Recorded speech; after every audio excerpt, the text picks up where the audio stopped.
more likely. Deputy Liberal Leader and Treasurer Josh Frydenberg joins me now. Thanks very much for your time. So, nice to be with you, David. Why did this happen? Well, as you know, we've had a pretty tough couple of months in Canberra, and what we've seen is the Liberal Party focus on its own internal debates. And when that occurs, the public mark you down. This is a deeply disappointing result. We'll cop it on the chin. There's no sugarcoating the result. But the people of Wentworth have sent us a message, and we're listening to that, and we've heard it loud and clear. And that is focus on delivering for them on the issues that matter to them. That's jobs, that's higher wages, that's more trade deals, that's the essential services that they rely on. So this vote was about punishing the Liberal Party over the tearing down of Malcolm Turnbull? We were punished, absolutely. The public in Wentworth were angry, and what we saw was their popular local member and the Prime Minister of Australia lose his job, and as a result, he resigned from this seat, and we were punished for that. And do you, as part of the leadership team, as the Deputy Liberal Leader, offer any apology to the Australian people for that? Well, what I can say to the Australian people and to the people of Wentworth is that we're back to work and that we'll redouble our efforts to deliver to them on the issues that are important for them. But is it that easy to move on from this? As you say, voters have punished you for this. I appreciate you weren't responsible for bringing down Malcolm Turnbull, but as Deputy Leader, you are part of the leadership now of the party. Certainly those who were responsible are offering no apology. How do voters get a sense that you do actually acknowledge this was a mistake? Well, look, those events are in the past and the people of Wentworth have spoken on them. But we've also seen the government delivering on its promises to the Australian people at the last election. And I'm talking specifically about the economy, creating more than 1 million new jobs this week, or the week that's just been. Voters are giving you no credit for this. Well, I think they were angry in Wentworth because the result of the leadership change. So how do you acknowledge that response to that anger? Well, as I said, we will not be focusing on internal debates. What we will be focusing on apology? Is on delivering them. Well, of course, the events of 8 weeks ago did not put the Liberal Party's best foot forward, and I understand the people's anger, but I also... And do you say sorry on behalf of the Liberal Party? Well, look, we can say sorry, but at the end of the day, it's the results that matter, and the results are delivering on the jobs, delivering on the essential services, delivering on our commitments at the election. Kerryn Phelps certainly campaigned very strongly on climate change, along with other groups, Get Up and so on. Was climate change part of this vote?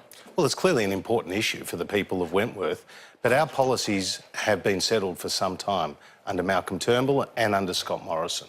We have seen emissions come down to their lowest level in 28 years. We have a suite of policies, the Emissions Reduction Fund, a National Energy Productivity Plan, a Renewable Energy Target. And what we've seen is emissions come down as a result of our policies, but at the same time, we're moving towards meeting and beating our targets. But emissions have gone up.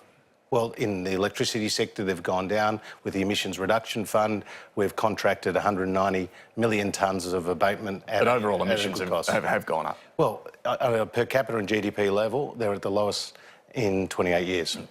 But I'm not wrong in saying emissions have gone up. Well, not from our 2005 levels, not from our commitments under Paris, and we've actually improved significantly, David, on the tasks the abatement task when we first came to government. OK, but was there a message last night to the government that voters, at least in this seat, want you to do more? Look, I think the message from the voters in Wentworth was that you're punished for the events of recent weeks with the leadership. Not climate change? Well, look, the issue of climate change is important to the people of Wentworth. The government has a settled policy on that, but we will not reduce emissions at the expense of people's power bills. So this won't shift your approach? Well, we're not going to move from the policies that we have and our determination to not only reduce emissions, but also to reduce power prices. And what are those policies to reduce emissions? Well, as I said, we have a National Energy Productivity Plan, which is designed to boost energy productivity by 40% by 2030. We have an emissions reduction fund, which had over $2 billion in it. Which has nearly run out. Will you top that up? Well, it has $250 million on it. Those are future decisions for Cabinet. But we've also got a renewable energy target and a suite of other policies. All right. Was there also, I mean, another big issue during the week, of course, was the government shifting position on Australia's embassy in Israel, floating the idea at least that it might be shifted from Tel Aviv to Jerusalem. Did that backfire, do you think, as a political tactic in Wentworth? No, and I think it wasn't a political tactic.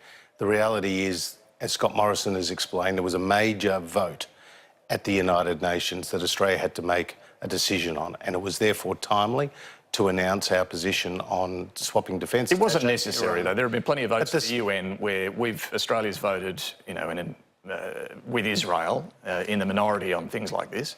But David, the same people who would criticise us for making this announcement about Australia-Israel relations a week before Wentworth would have been the same ones who criticised us for making the same announcement a week after Wentworth. The reality is Israel, as part of any two-state solution, would see West Jerusalem as its capital. Australia has embassies and high commissions in over 80 countries. Israel is an anomaly in that we don't have our embassy in their capital. But Australia's position for decades has been that we wouldn't shift the embassy or agree to shift the embassy to Jerusalem until the final stages of any two-state solution. In other words, it would be part of the negotiation. Israel would have to, I mean, both sides have to give something, don't they, to achieve a two-state solution. What has Israel given for Australia to suggest this? Well, two things. Firstly, what Scott Morrison has said is that we have not changed our position on a two-state solution, and what he has done is begun a process in relation to the embassy, and I think that's really important. No defined positions have actually been taken. What he has done is begun a process. And the second point is the one that Dave Sharma has repeatedly made, and he is someone of standing, having been a former Australian ambassador to Israel, indeed appointed by the Labor government, is that the negotiations to date have been at a stalemate. And what you do is you need something that's going to break that stalemate, and that moving... Even if Israel doesn't have to give anything for it? Well, of course, as part of a two-state solution, there is going to be give and take from both sides. But when you've got Hamas and Hezbollah and some of the groups on the Palestinian side still threatening very aggressive action towards Israel, it's very hard to get both sides of the table. So you would like to see the embassy moved? Well, look, that is a decision for government into the future, but now we have a process underway. Now, you do now face a hung parliament. Are you sure you have the confidence of the House to be in government? Well, the first thing I'd say on that is that Julia Gillard and Labor governed for 3 years with only 72 seats in the parliament. We now have 75. And we've already had very constructive discussions with some of the crossbenchers, and a number of them have made it very clear that they want the government to run its full term. So we will be getting back to work straight away, continuing those discussions with the crossbenchers. But what Australia needs is stability, and we are delivering on the economy. We are ensuring that Australians remain safe and secure, and we'll continue to prosecute that. But have you received or sought any assurances since last night's result in Wentworth? Well, look, there are ongoing discussions with the crossbenchers, but David, as you know, they've made it clear they want the government. A number of them have made it clear they want the government to fulfil its full term. That's, I mean, one thing to make that clear before you're in a hung parliament. Now you are. Will you be seeking more concrete and public assurances from the crossbenchers? Well, clearly we'll be seeking assurances that we'll continue to govern and that we will continue to have that stability for the economy and for the parliament, consistent with some of their previous statements. I mean, Scott Morrison, amongst others, did warn that if we saw this result we've now seen, we would be in a period of instability and chaos. Was he right?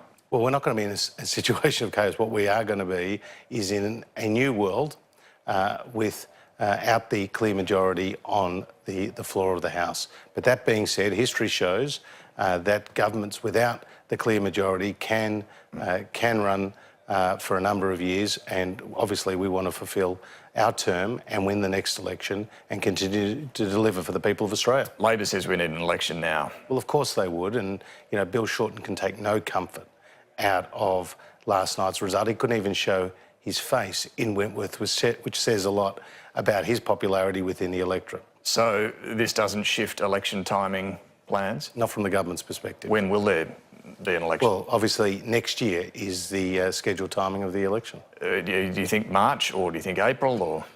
I didn't bring my crystal ball into the studio. Look, a final one away from all of this. You're announcing today that you are going to go ahead with the recommendations from the corporate regulator ASIC for much tougher penalties on corporate criminals. Absolutely.